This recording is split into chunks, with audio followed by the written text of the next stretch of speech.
മാവ് കുഴയ്ക്കാതെ പരത്താതെ നമ്മൾക്ക് ഒരു സമോസ ഉണ്ടാക്കിയാലോ? അതും എണ്ണയിൽ വറുത്തെടുക്കാതെ. എണ്ണ കൂടുതൽ കഴിക്കുവാനായിട്ട് പേടിയുള്ളവർക്ക്, അതുപോലെ ഷുഗർ, കൊളസ്ട്രോൾ ഒക്കെ ഉള്ളവർക്ക് നമുക്ക് കഴിക്കാൻ പറ്റുന്ന വളരെ ടേസ്റ്റി ആയിട്ടുള്ളൊരു സമോസ ടൈപ്പാണ് ഞാൻ ഉണ്ടാക്കിയിരിക്കുന്നത്. വളരെ ടേസ്റ്റാണ്. അതിൻ്റെ ഉള്ളിൽ നമ്മൾ വെജിറ്റബിളും അതോടൊപ്പം തന്നെ കുറച്ച് ബീഫും ഒക്കെ വെച്ചിട്ടുണ്ട്. അതുകൊണ്ട് തന്നെ വളരെ ടേസ്റ്റാണ്. എണ്ണ അധികമൊന്നും ഉപയോഗിച്ചിട്ടില്ല. ചെറിയ ഒരു എണ്ണയിലൊന്ന് മുരിച്ചെടുത്തിട്ടേ ഉള്ളൂ നമ്മൾ. അതെങ്ങനെയാണ് നമ്മൾക്ക് ഉണ്ടാക്കുന്നത് നമുക്ക് നോക്കിയാലോ?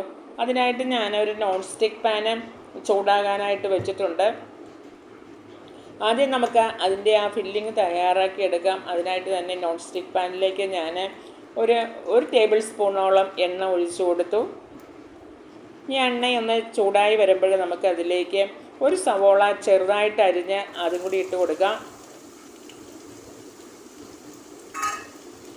സവോള നമുക്ക് ഒന്ന് ഇളക്കി ആ എണ്ണയിലേക്ക് ഒന്ന് യോജിപ്പിക്കാം. എണ്ണയിലേക്ക് നമ്മളുടെ സവോള ഒന്ന് ഇളക്കി ഒന്ന് യോജിപ്പിച്ച ശേഷം നമ്മൾക്കതിലേക്ക് 1/2 ടീസ്പൂണോളം ഉപ്പിട്ട് കൊടുത്തു.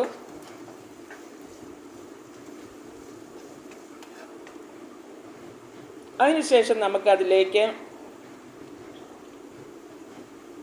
ഒരു പച്ചമുളക് ചെറുതായിട്ട് അരിഞ്ഞ് അതിട്ട് കൊടുത്തു. അതോടൊപ്പം തന്നെ ഒരു തണ്ട് കറിവേപ്പിലയും കൂടി ചെറുതായിട്ടൊന്ന്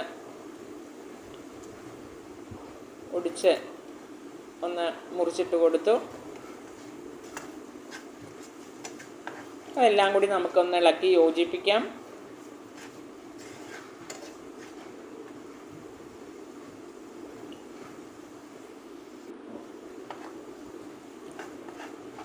വളരെ ടേസ്റ്റായിട്ടുള്ള ഒരു പലഹാരമാണിത്. ഇനി അതിലേക്ക് ഞാൻ ഒരു ഉരുളക്കിഴങ്ങ് ഗ്രേറ്റ് ചെയ്തിട്ട്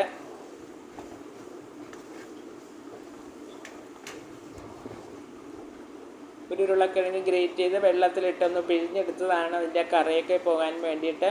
അതിനുശേഷം ഒരു ക്യാരറ്റും കൂടി അതിലേക്ക് അരിഞ്ഞിട്ടു. പച്ചക്കറികളൊക്കെ കഴിക്കാത്ത നമ്മുടെ കുട്ടികൾക്ക് ഇങ്ങനെയൊക്കെ നമ്മൾ ഉണ്ടാക്കി കൊടുക്കുമ്പോൾ അവർക്ക് വളരെ ഇഷ്ടമായിരിക്കും. അപ്പം നമ്മളുടെ ആ ഉരുളക്കിഴങ്ങും അതുപോലെ തന്നെ നമ്മളുടെ ആ ക്യാരറ്റും നമ്മൾക്കൊന്ന് ചെറുതായിട്ടൊന്ന് മൊരിഞ്ഞ് കിട്ടണം, ഒന്ന് വെന്ത് കിട്ടണം. അതിനായിട്ട് നമ്മൾക്ക് ഒരു അടപ്പ് കൊണ്ടൊന്ന് മൂടി വയ്ക്കാം. ഒരു 5 മിനിറ്റ് നേരം ലോ ഫ്ലെയിമിൽ വെച്ച് നമുക്കൊന്ന് വേവിച്ചെടുക്കാം. ഇപ്പോൾ 5 മിനിറ്റ് കഴിഞ്ഞിട്ടുണ്ട്. നമ്മൾ വെള്ളമൊന്നും ഒഴിച്ചില്ല, അതിൻ്റെ വെള്ളത്തിൽ തന്നെ കിടന്ന്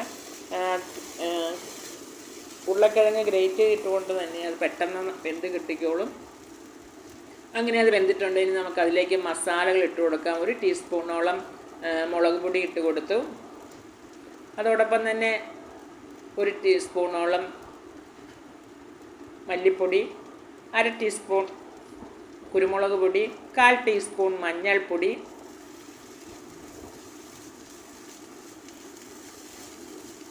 ഇതെല്ലാം ഇട്ട് കൊടുത്ത് നമ്മൾക്കൊന്ന് മസാലകളെല്ലാം കൂടി ഒന്ന് മൂപ്പിച്ചെടുക്കാം.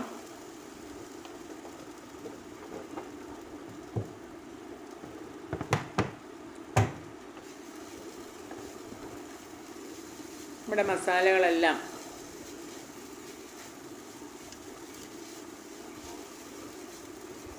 ആ വെജിറ്റബിളിലേക്ക് ചേർത്തൊന്ന് മൂത്ത് കിട്ടണം. ഇപ്പോൾ നമ്മളുടെ മസാലകളൊക്കെ മൂത്ത് വന്നിട്ടുണ്ട്. ആ സമയം നമ്മൾക്ക് കുറച്ച് ബീഫ് ഞാൻ ഉപ്പും മഞ്ഞൾപ്പൊടിയും മസാലപ്പൊടിയും ഒക്കെ ഇട്ട് വേവിച്ചെടുത്തതാണ്. വേവിച്ചതിന് ശേഷം അത് മിക്സിയിലിട്ടൊന്ന് കറക്കിയെടുത്ത് അതും കൂടി ഇട്ട് കൊടുത്തു. ഇറച്ചിയൊക്കെ ഈ വെജിറ്റബിളിൻ്റെ കൂട്ടത്തിൽ ചേർക്കുന്നത് കൊണ്ട് വളരെ ഹെൽത്തിയാണ്. അതുപോലെ തന്നെ കുട്ടികൾക്കൊക്കെ വളരെ ഇഷ്ടപ്പെട്ടോളും. ഇപ്പം നമ്മളുടെ മസാല എല്ലാം കൂടി നന്നായിട്ട് യോജിപ്പിച്ചൊന്ന് ഇളക്കി ജസ്റ്റ് ഒന്ന് മൂടി വെച്ചപ്പോൾ അതിൻ്റെ ഒന്ന് വെന്ത് കിട്ടി. ബീഫ് ഓൾറെഡി വേവിച്ച് വെച്ചതായിരുന്നു. എന്നാലും അതിൻ്റെ ഒരു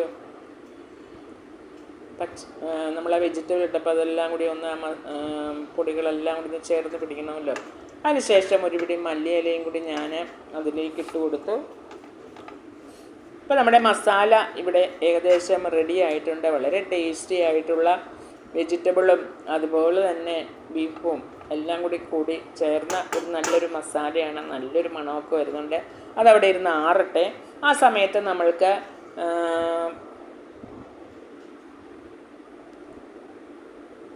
ഒരു കപ്പ് ഒരു 1.5 കപ്പ് പൊടിയോളം നമ്മൾക്ക് ഒരു ബൗളിലേക്ക് ഇട്ട് കൊടുക്കാം. ഗോതമ്പ് പൊടിയാണ് എടുത്തിരിക്കുന്നത്. അതിലേക്ക് ഞാൻ 1 ടീസ്പൂണോളം ജീരകം പൊടിച്ചത് അതും കൂടി ഇട്ട് കൊടുത്തു. അതുപോലെ തന്നെ 1 ടീസ്പൂണ് ഉപ്പും ഇട്ട് കൊടുത്തു. അതിനുശേഷം നമുക്ക് അതൊന്ന് മിക്സ് ചെയ്യാം. കുറച്ച് വെള്ളം ഒഴിച്ച് നമുക്കൊന്ന് കുഴച്ചെടുക്കാം. നമ്മളുടെ മാവ് നമ്മൾക്ക് പരത്തുകയും വേണ്ട, കുഴയ്ക്കുകയും വേണ്ട. നമ്മൾക്ക് ഇതുപോലെ ഒന്ന് കണ്ട ഈ ഒരു രീതിയിൽ നമുക്ക് അതൊന്ന് കലക്കിയെടുക്കാം നമ്മളുടെ മാവ്.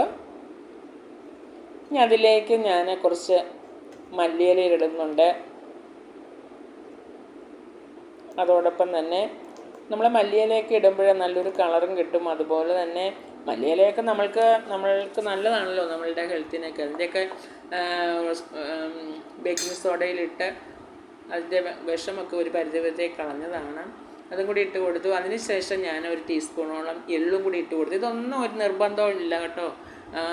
മല്ലിയിലയും അതുപോലെ തന്നെ എള്ളും ഒന്നും ഇടണമെന്ന് നിർബന്ധമൊന്നുമില്ല. ഞാനിപ്പോൾ ഇട്ടെന്നേ ഉള്ളൂ. ഇടുമ്പോൾ ഒരു ടേസ്റ്റും കൂടും. അതുപോലെ തന്നെ എള്ളൊക്കെ നമുക്ക് ഹെൽത്തി അല്ലേ, അതുകൊണ്ട് തന്നെ അത് ഇട്ട് കൊടുത്തു. ഈ ഒരു കൺസിസ്റ്റൻസിയിൽ ഞാൻ അതൊരു റെഡിയാക്കി എടുത്തിട്ടുണ്ട് നമ്മളെ മാവ്. ഇനി നമ്മൾക്കത് ഓരോന്നും ചുട്ടെടുക്കണം. കണ്ടോ, വെള്ളം ഉള്ളത് കൊണ്ട് തന്നെ ഈ ഒരു രീതിയിൽ നീട്ടിയെടുക്കണം. എന്ന് വെച്ചാൽ നമുക്ക് വളരെ തിന്നായിട്ടുള്ള ദോശയാണ് ഉണ്ടാക്കിയെടുക്കുന്നത്. അതുകൊണ്ട് തന്നെ വെള്ളം കുറച്ച് നീട്ടി എടുത്തിട്ടുണ്ട് നമ്മളുടെ മാവിന്. എന്നാലേ നമ്മൾക്കിങ്ങനെ കറക്കിയെടുക്കുമ്പോൾ ഈ ഒരു രീതിയിൽ നമ്മളുടെ ദോശ വരത്തുള്ളൂ. വളരെ തിന്നായിട്ടുള്ള ദോശയാണ്. മല്ലിയിലയും എള്ളും ഒക്കെ കിടക്കുമ്പോൾ ഒരു രസമില്ലേ കാണാനായിട്ട്. എന്നിട്ട് ഒരു ഭാഗം വെന്തിട്ടുണ്ട്. ഇനി ഞാനത് മറിച്ചിട്ടു.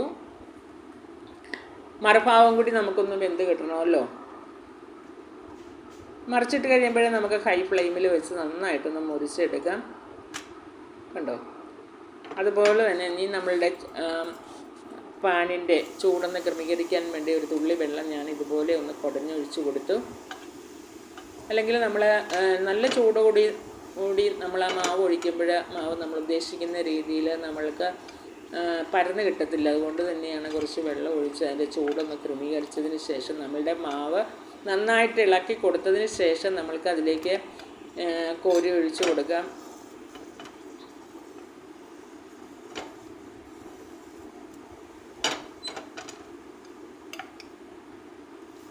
നേരത്തെ പോലെ തന്നെ ഇതുപോലെ തന്നെ വീശി അങ്ങ് ഒഴിച്ചു കൊടുത്തു. എന്നിട്ട് ഇതുപോലെ ഒന്ന് കറക്കിയെടുത്താൽ മതി. കണ്ടോ, അങ്ങനെ നമുക്ക് എല്ലാ ദോശയും ഈ ഒരു രീതിയിൽ നമുക്ക് ചുട്ടെടുക്കാം. ഇപ്പം ഞാൻ എല്ലാ ദോശയും ചുട്ടെടുത്തിട്ടുണ്ട്. അതിനുശേഷം നമ്മൾ ഫില്ല് ചെയ്യാനായിട്ട് വെച്ചിരിക്കുന്ന വെജിറ്റബിളിൻ്റെയും ഇറച്ചിയുടെയും കൂട്ട് തണുത്തിട്ടുണ്ട്. അതും കൂടി എടുത്ത് വെച്ച് നമുക്കൊന്ന് മടക്കിയെടുക്കാം. അതിനായിട്ട് ഞാൻ വളരെ തിന്നായിട്ടുള്ള ദോശയാണ്. ഞാൻ ഈ ഒരു രീതിയിൽ നമ്മളുടെ ദോശ മടക്കിയെടുത്തു. ഇനി അതിനുശേഷം അതിലേക്ക് നമ്മൾ റെഡിയാക്കി വെച്ചിരിക്കുന്ന നമ്മളുടെ ആ വെജിറ്റബിളും ഇറച്ചിയും ഒക്കെ കൂടിയുള്ള കൂട്ട് അതിലേക്ക് നമുക്ക് ഈ ഒരു മടക്കി വെച്ചതിന് ശേഷം നമുക്കതിലേക്ക് ഇതുപോലെ ഇട്ട് കൊടുക്കാം.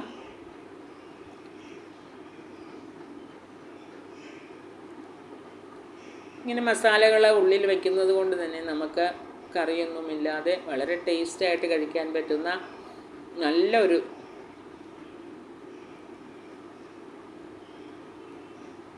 സമോസ എന്ന് തന്നെ പറയാം.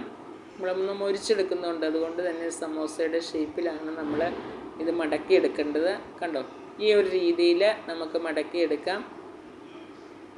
കോണോട് കോണ് മടക്കിയെടുത്തതിന് ശേഷം ഈ ഒരു ഭാഗം നമ്മൾക്ക് വേണമെങ്കിൽ ഇങ്ങനെ മടക്കി വയ്ക്കാം. അതിനായിട്ട് ഞാൻ കുറച്ച് മാവ് നമ്മൾ കലക്കിയിരിക്കുന്ന മാവിലേക്ക് കുറച്ച് പൊടിയും കൂടി ഇട്ട് ഒന്ന്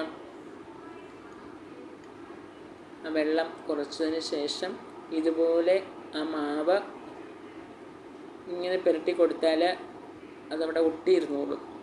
കണ്ടോ, ഒരു സമോസയുടെ ഒരു ആകൃതിയായില്ലേ.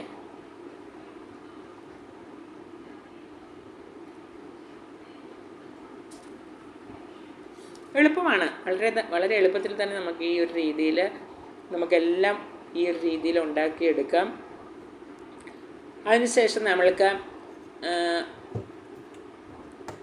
ഒന്ന് മൊരിച്ചെടുക്കണമെങ്കിൽ മൊരിച്ചെടുക്കാം, അല്ല എങ്കിൽ അങ്ങനെ തന്നെ കഴിക്കാം. സമോസയുടെ രീതിയിൽ നമുക്ക് കൊണ്ടുവരണമെങ്കിൽ 1 ടേബിൾ സ്പൂണോളം എണ്ണ നമ്മൾ പാനിലേക്ക് ഒഴിച്ചു കൊടുത്തു. പാനൊന്ന് ചൂടായി വന്നപ്പോൾ ഇത്രയും ഒരു ടേബിൾ സ്പൂൺ എണ്ണ മാത്രമേ നമ്മൾ ഒഴിച്ചു കൊടുത്തുള്ളൂ. അതിനുശേഷം നമ്മൾ ആ മടക്കി വെച്ചിരിക്കുന്ന നമ്മളുടെ